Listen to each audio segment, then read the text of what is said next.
Saviez-vous que la grande parade de Poutine sur la place rouge s'est retrouvée sans char par crainte de nos drones? Pendant que Moscou se cache, l'Ukraine lance sa nouvelle intelligence artificielle pour drones autonomes et la Russie poursuit sa mobilisation silencieuse. Tout cela sans filtre en ce moment même. Mais avant tout, si ce n'est pas déjà fait, abonnez-vous à notre chaîne UATV dans votre langue. Activez la cloche pour ne rien manquer et commentez afin que l'algorithme pousse cette vidéo. L'Ukraine ne cesse d'imposer des sanctions brûlantes sur le territoire russe. Mais pendant que le Kremlin te dit que tout est sous contrôle, à Tuapse, il tombe une pluie noire de pétrole et de suie. L'infrastructure de Poutine s'effondre et sa réponse est de faire payer la facture avec la vie de sa population et celle de ses enfants. En 2026, le Kremlin a cessé de demander des volontaires et est passé à l'extorsion académique pure. Le ministère de l'Éducation a imposé un quota de sang de 2% aux universités. Si tu es étudiant et que tu as une matière en retard, ton doyen ne t'offre pas de tutorat. On t'offre un contrat avec le ministère de la Défense dans des institutions d'élite comme la Baumanka à Moscou, qui sont devenues des centres de recrutement où le chantage est la norme. Soit tu signes comme opérateur de drone pour toucher des primes de plusieurs millions, soit tu es expulsé et tu finis dans le service obligatoire à gagner des miettes. Ce qu'on ne leur dit pas, c'est que, par décret de Poutine, ces contrats sont à vie et que la plupart finissent dans l'infanterie d'assaut avant 3 mois. Chaque fois qu'un drone ukrainien frappe dans l'Oural ou dans la Baltique, le Kremlin perd des millions. Comment comble-t-il ce trou? Pas avec de l'argent, mais avec de la chair à canon. C'est pourquoi les quotas dans les universités sont passés d'une simple suggestion à un mandat académique obligatoire. La panique a gagné les bureaux. Dans des régions comme Ryazan, le gouverneur a déjà signé le décret numéro 17. Toutes les entreprises, publiques ou privées, ont un quota obligatoire de candidats à envoyer au front en fonction de leur nombre d'employés. Si tu as une entreprise de 500 personnes, tu dois en livrer 5 pour la guerre ou t'exposer aux conséquences administratives. C'est la fin de la mobilisation volontaire. Désormais, les responsables des ressources humaines sont les nouveaux commissaires militaires. Poutine externalise le recrutement pour ne pas payer le coût politique d'une mobilisation officielle à Moscou, obligeant les directeurs d'usines à choisir lequel de leurs employés ne rentrera pas chez lui. Poutine a tellement peur que, voyant la fumée dans les raffineries et les files d'attente dans les cimetières, il a cette semaine appuyé sur le bouton de la panique numérique. Il bloque les réseaux pour que même le voisin ne puisse pas être averti que le commissaire militaire est en train de combler les vides. Certains ont même commencé à soupçonner quelque chose. Écoutez, ici à Perm, il tombe une pluie noire. La situation est critique, mais il préfère tout passer sous silence.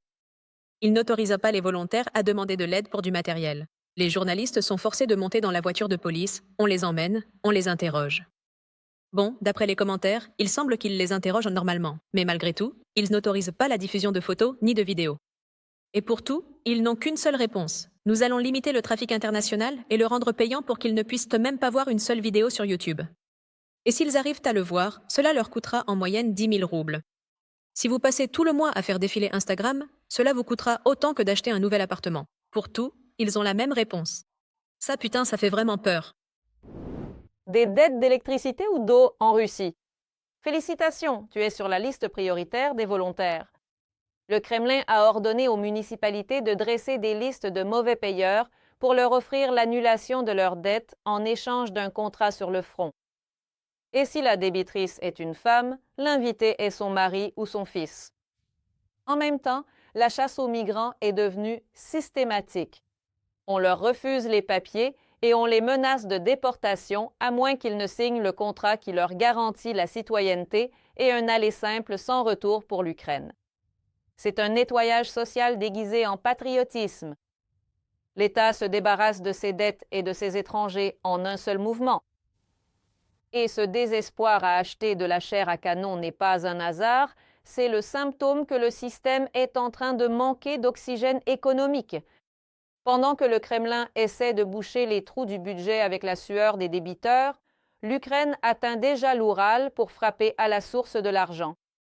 Si vous pensiez qu'être à 1500 km de la frontière était sûr, demandez à Perm ou à Orenburg.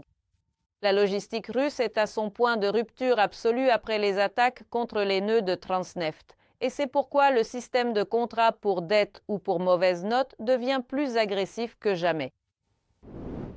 La loi dit que les recrues de 18 ans ne peuvent pas aller à la guerre, mais dans les unités de Tcheliabinsk et de Kourgan, la réalité est tout autre. Ces jeunes reçoivent par erreur des paiements sur leur carte bancaire étiquetés comme des primes de contrat lorsqu'ils essaient de les restituer. Le commandement leur dit que si le système ne permet pas de revenir en arrière, alors ils sont déjà professionnels selon la loi. De plus, depuis janvier 2026, la convocation numérique est une sentence.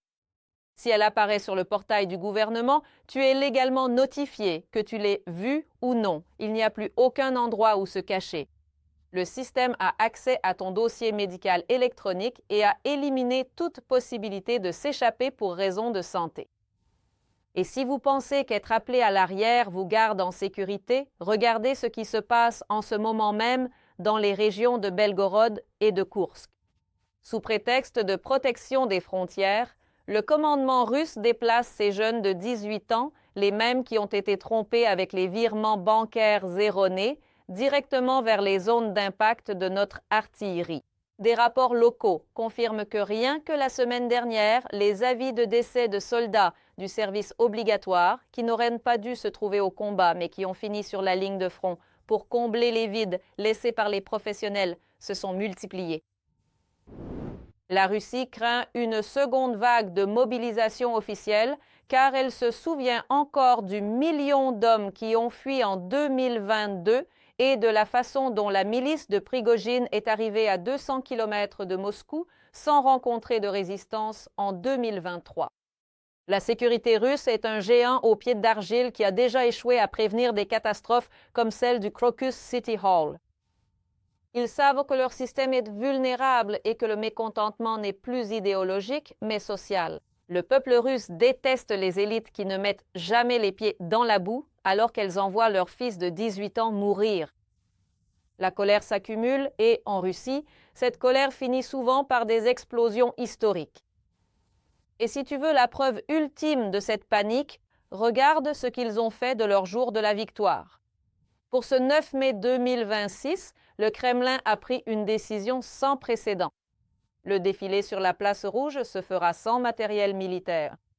Ils ont annulé les chars, les missiles et même le passage des cadets. La véritable raison ? La panique totale qu'un drone ukrainien transforme la gloire russe en barbecue de ferraille en direct à la télévision nationale. Ils préfèrent cacher leurs pièces de musée plutôt que de risquer un salut du SBU devant Poutine. C'est le théâtre de l'absurde, un défilé de soldats à pied pour cacher que le fer leur manque et qu'il ne leur reste que la peur. Pendant qu'ils obligent les jeunes de 18 ans à aller au front par des fraudes numériques, le commandement russe cache ses propres chars du ciel de Moscou. S'ils ne peuvent pas protéger leur propre place, comment comptent-ils soutenir une guerre d'usure?